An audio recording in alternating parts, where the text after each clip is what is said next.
جن کو مارا گیا اٹھنے کے لیے، نکیریں کھینچی گئی اٹھنے کے لیے، ہاتھ پیر لگائے گئے کہ کسی طریقے سے اونٹ اٹھ جائے، لیکن اونٹ نہیں اٹھ رہے تھے، اب بغیر کہے ہوئے اپنے آپ سے اونٹ اٹھ جاتے ہیں۔ بولو سبحان اللہ۔ اونٹ اپنے آپ سے اٹھ گئے۔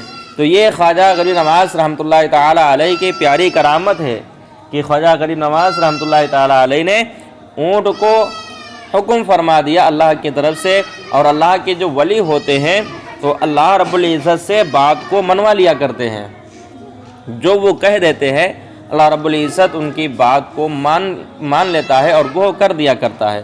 تو خواجہ غریب نواز کی یہ کرامت بہت ہی مشہور ہوتی ہے۔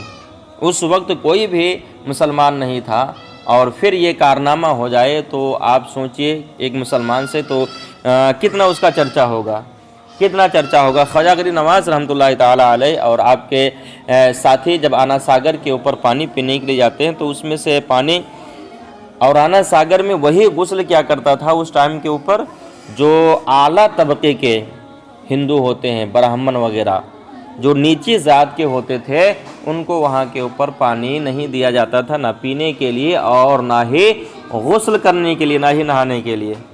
خواجہ غریب نواز رحمۃ اللہ تعالیٰ علیہ دربار میں راجا کے کہتے ہیں کہ ایسا ہے کہ اگر تمہارا یہ خیال ہے کہ یہاں پاپ دھلے جاتے ہیں، جو نہا لے گا اس کے پاپ صاف ہو جائیں گے، تو پوری دنیا میں نہ جانے کتنے ہندو ہوں گے، پوری دنیا میں نہ جانے کتنے ہندو ہوں گے، تو وہ لوگ کیسے اپنے پاپ کو دھلتے ہوں گے؟ یہ سراسر غلط ہے، ایسا کچھ بھی نہیں ہے کہ نہانے سے کسی کے پاپ دھل جائیں۔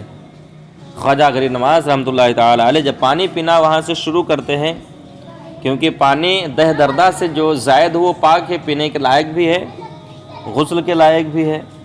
تالاب بہت بڑا آنا ساگر کا تھا اور ہے آج بھی۔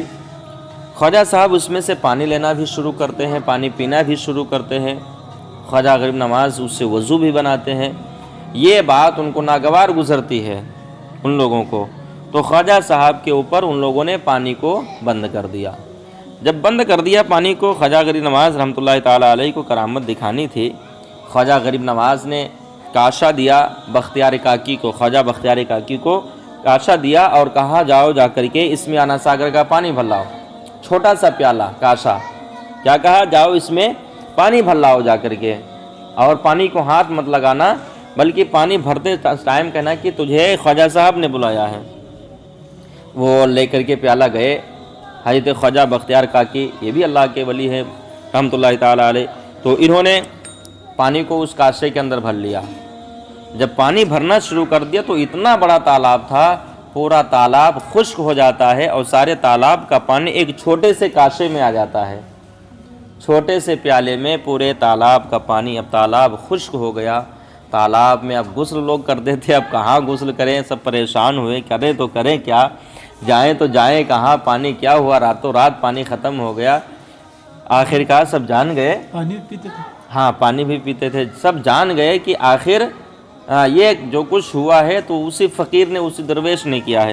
پھر شکایت پہنچی راجا کے پاس میں، راجا نے پھر خوشامدیں کی، خواجہ غریب نواز نے پھر بختیار کاکی کو مختصر وقت میں بتا رہا ہوں، پھر فرمایا کہ جاؤ جا کر کے پانی چھوڑ دو، اور وہاں کے اوپر خواجہ غریب نواز نے کہا آج کے بعد میں کسی کے لیے بھی پانی بند نہیں ہوگا، چاہے وہ نیچی ذات کا ہو، اونچی ذات کا ہو، چاہے وہ مسلمان ہو، چاہے وہ ہندو ہو، کسی کے لیے بھی پانی بند نہیں ہوگا۔